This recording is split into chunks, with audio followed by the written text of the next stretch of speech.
Assalamualaikum, masih dengan Dizar Smart. Kali ini saya ingin memberikan tutorial tentang cara setting dimensi secara cepat.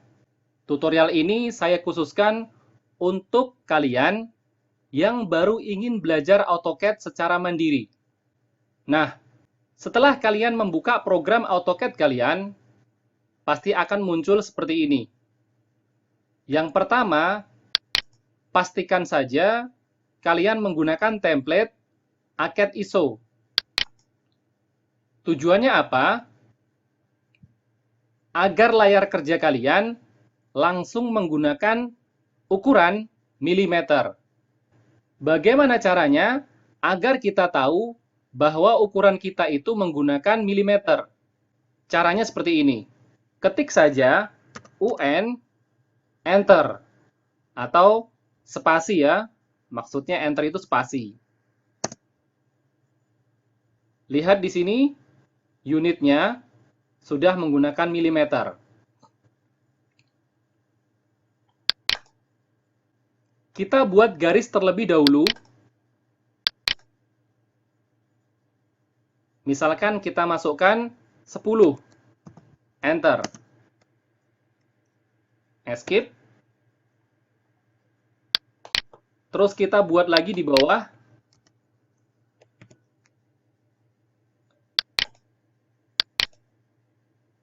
Yang ini kita buat 100. Enter. Kita buat satu lagi di bawah. Yang ini ukurannya 1000. Enter. Kita mulai dari garis yang paling atas. Berikan dimensi linear. Kita klik endpoint, endpoint. Nah, seperti ini. Maka ukurannya akan langsung keluar sesuai dengan panjang garis yang sudah kita buat. Nah, menurut kalian, apakah ukuran ini sudah proporsional dengan panjang garis yang ada di sini? Maksudnya proporsional itu garis yang kita punya dengan dimensi ini apakah imbang? Kalau menurut saya, ini terlalu besar dan harus diperkecil. Cara setting dimensinya bagaimana? Silahkan ketik D, Enter. Nah, ini dia keluar. Dimensi yang sekarang teraplikasi adalah ISO strip 25.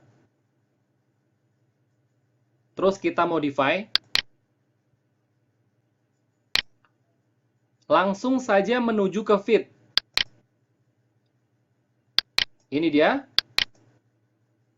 Kalau dimensinya terlalu besar, maka di sini kita perkecil ukurannya. Misalkan kita masukkan 0,7. Oke. Close. Nah, lihat perubahannya. Jadi setting dimensi sangat simpel sekali ya. Sesuai dengan pembahasan kita, setting dimensi secara cepat. Cara ini kita gunakan hanya untuk permulaan kita belajar saja. Kita lanjutkan garis yang nomor 2. Ini dia. Berikan dimensi.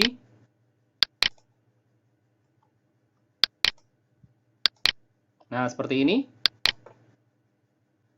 Mungkin pada garis yang kedua ini, dimensi sudah terlihat proporsional.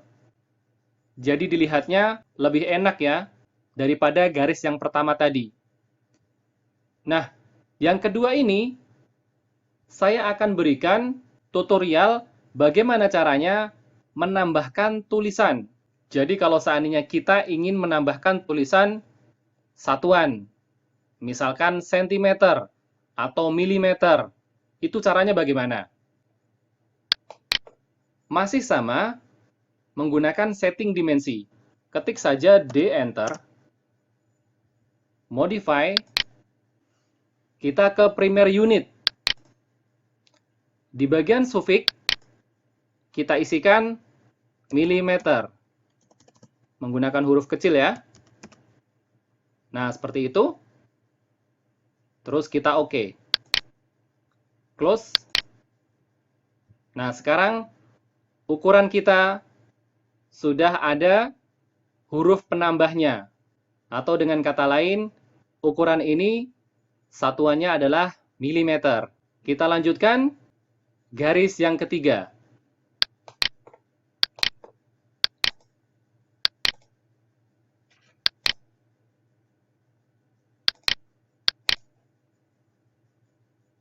Nah, lihat. Pada garis yang ketiga ini, dimensi sudah tidak terlihat. Maka dari itu, kita harus memperbesar ukuran dimensinya. Nah, kalau kita perdekat, dia akan kelihatan ya. Tapi garis utamanya tidak terlihat. Nah, seperti ini kan membingungkan ya. Maka dari itu kita akan men-settingnya kembali. Untuk membedakan, di sini saya berikan warna.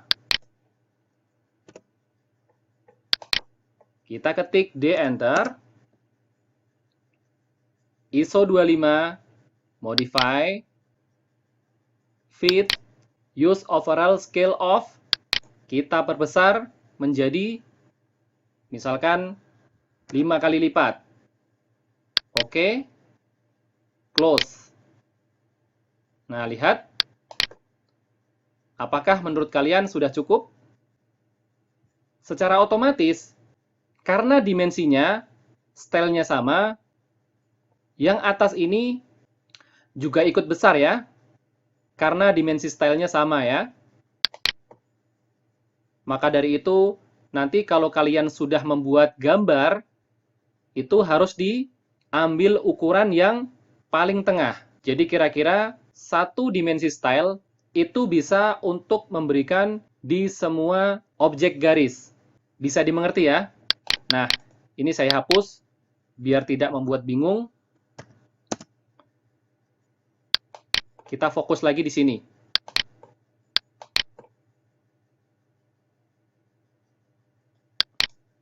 Ini bisa kita tarik ke atas. Nah, seperti ini. Sekarang misalkan dimensi ini ingin kita arahkan ke tengah. Kalau ini kan dimensi berada di atas garis ya. Sekarang bagaimana kalau seandainya ingin kita arahkan ke tengah-tengah? Kita masuk lagi ke dimensi style, ketik D Enter, modify, text. Nah, di bagian text placement, vertikal, kita ganti center. Oke? Close. Nah, lihat. Sekarang dimensi kita sudah berada di tengah-tengah. Bagaimana teman-teman? Sangat mudah bukan? Memang tutorial ini saya buat sesederhana mungkin agar kalian yang masih baru ingin belajar AutoCAD bisa menerimanya dengan mudah. Kalau ada pertanyaan, silakan ditulis di kolom komentar dan dukung terus channel Dizarsmart dengan cara klik tombol lonceng dan subscribe. Sekian dulu, terima kasih.